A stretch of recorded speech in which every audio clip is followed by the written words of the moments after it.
आज भाद्रवा सुदी 11। आज का दिन एक विशिष्ट दिन है। आज हमारे मालवा के लिए एक विशेष उपकारी साथी भगवान की पुण्यतिथि का दिन है, जिन्होंने धार जिले के बिडवाल नगर में जन्म लेकर के संयम जीवन ग्रहण किया था। साध्वी श्री इंदु श्री जी का शिष्यत्व ग्रहण किया था और दीक्षा लेकर के जिन्होंने तब का विशेष आलम्बन लिया था, उन्होंने अपने जीवन में बहुत ही उत्कृष्ट तपश्चर्या की थी, जिनका नाम भी हमने कभी सुना नहीं होगा। भद्र तप, महाभद्र तप, गण तप, महागण तप, वर्ग तप, कर्मसुदन तप, 43-18-10 सिद्धि तप, श्रेणी तप, वर्षी तप, सामूहिक समूह आयमिल, सलंग आयमिल, 250, 500, 700, 1100 सिद्धाचल की, जिन्होंने अपने लाइफ में 108 बार छठ तपस्या करके, बेला तपस्या करके यात्रा की थी और प्रत्येक छठ के अंदर साथ साथ यात्राएं भी की थी और छठ का पारना भी पहले यात्रा करते उसके बाद करते थे। ऐसी उत्तम चारित्र जीवन जीने वाली साधी वरिया कमल प्रभासी जी महाराज साहब जी का आज पुण्यतिथि दिन है, जिन्होंने विक्रम संवत 2009 में देपालपुर नगरी में दीक्षा अंगीकार करके अपनी लघु गुरु भगवनी साध्वी वरिया श्री हेम प्रभासी जी महाराज साहब दोनों ने साथ में दीक्षा ली थी और संयम की सुंदर साधना करते हुए आज के दिन विक्रम संवत 2043 में राजगढ़ नगर की धन्य धरा पर अपना अंतिम श्वास छोड़ा था। जब उनकी अंतिम यात्रा निकाली गई तब पूरे नगर में केसर की वर्षा भी हुई थी और जब अग्नि संस्कार किया गया तब एक कपड़ा और एक वस्त्र का टुकड़ा और एक सुपारी भी जली नहीं थी, लेकिन बाद में नासमझ लोगों ने उसको जला दिया। ऐसी उत्तम साधना जीने वाली साधी वरिया, ये उनका ही ये चारित्र बल का प्रभाव था। उनके चरणों में आज हम पूरी तरीके से नमन करते हैं। साथ ही साथ आज के दिन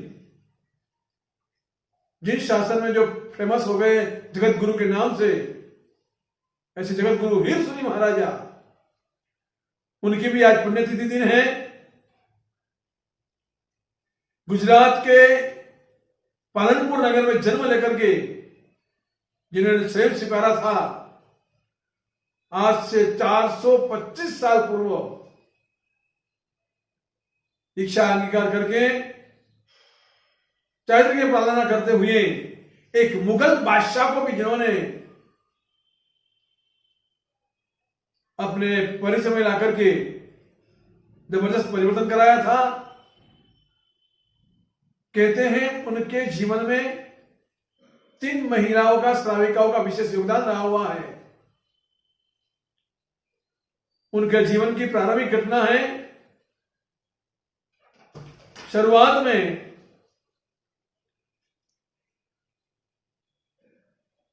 देवगिरी पधारे थे। उपाश्रम में विराजमान है 3 मुनिवर। सुबह सुबह का समय था। सूर्य ने अपनी अवकाश यात्रा प्रारंभ कर दी थी।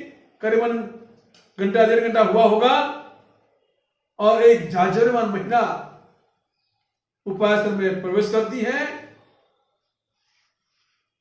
वंदना करके वो बैठती हैं। तीनों मुनिवर मौन थे। चेहरे पर चिंता नजर आ रही थी। चतुर श्राविका समझ गई।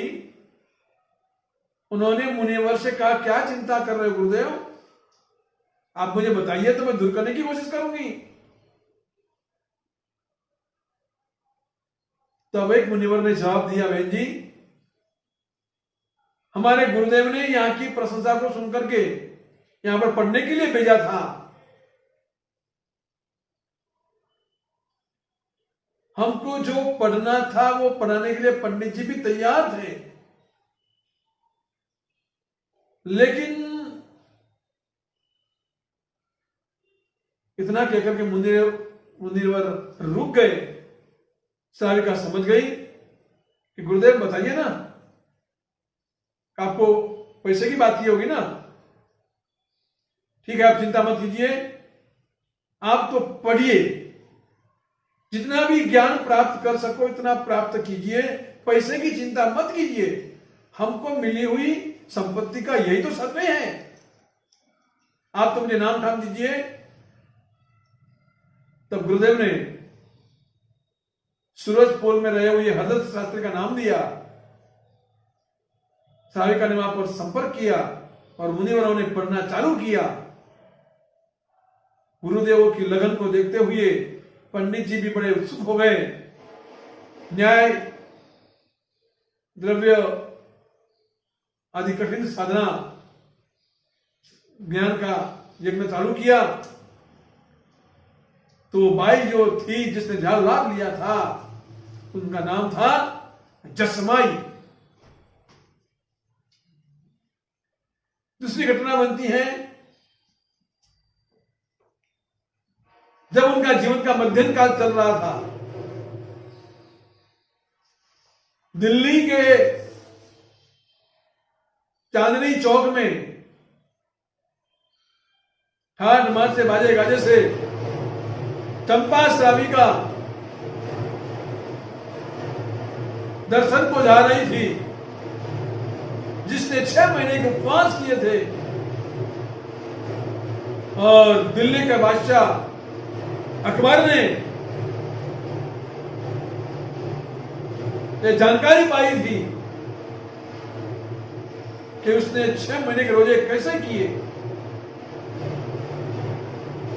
ये घटना तो हम सब जानते हैं। पर्युषण के हर साल प्रथम दिन हम सुनते ही हैं कि चंपा श्राविका से जगत गुरु हिरसुनी महाराजा का संपर्क हुआ अकबर बादशाह को।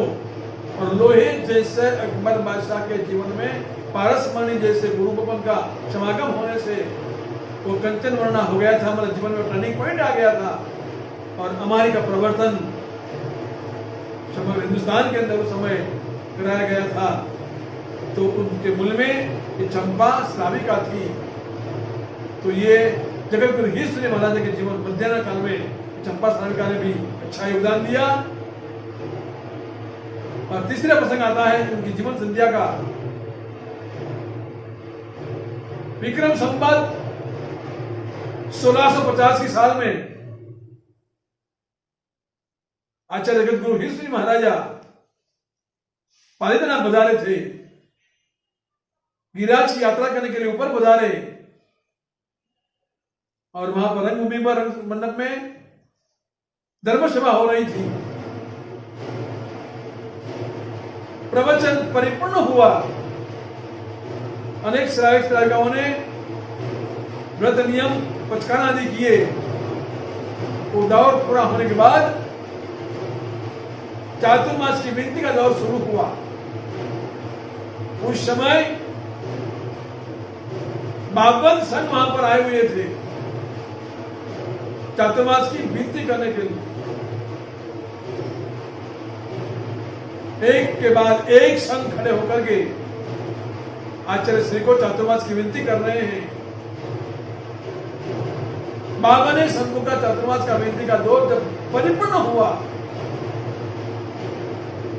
सब सन्नाटा जब छा गया, तब एक महिला, प्रभावशाली महिला, जातिलमान श्राविका आगे आई। गुरुदेव से कहने लगे, गुरुदेव यदि आपकी आज्ञा हो तो आपसे बात करना है। कहिए मैं क्या कहना चाह रही हो? गुरुदेव, जहां पर बाह्य पदार्थों को प्रकाश करने वाला हजार हजार किरणों वाला सूरज का प्रकाश नहीं पहुंचता हो,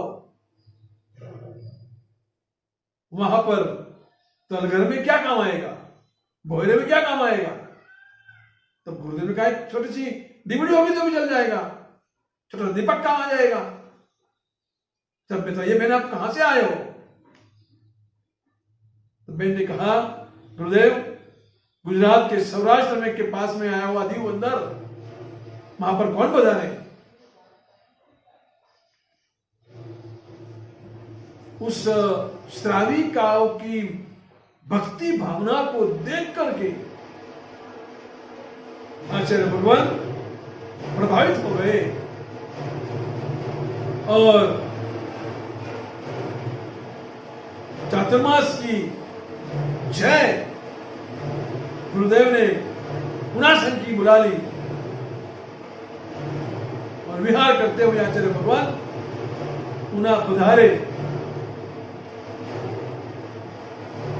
उन श्राविका के आज्ञा से आचार्य भगवान ने 3 चातुर्मास लगातार वहीं पर किया। उन चातुर्मास में भी उस श्राविका बहन ने विशेष लाभ लिया। उस श्राविका का नाम था लाड़की बाई। अंतिम चातुर्मास चल रहा था, विक्रम संवत 1650, 51 और 52वां साल चल रहा था और आज के दिन हुआ और आचार्य भगवान ने अपनी जीवन लीला समेट ली, काल धर्म हो गए। इतिहास कहता है उनकी अंतिम यात्रा में करीबन लाख जैन लोग इकट्ठे हुए थे और जहां पर भी जैन लोग खड़े थे उन सारी जमीन अकबर बादशाह ने जैन समाज को भेंट कर दी थी। वो जमीन को शाहबाग के नाम से आज भी दुनिया जानती है।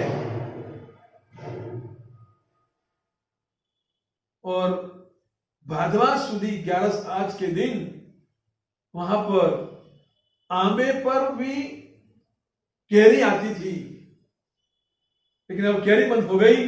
लेकिन उस कैरी की जगह मोर मतलब फूल भी आते हैं, आज भी आते हैं।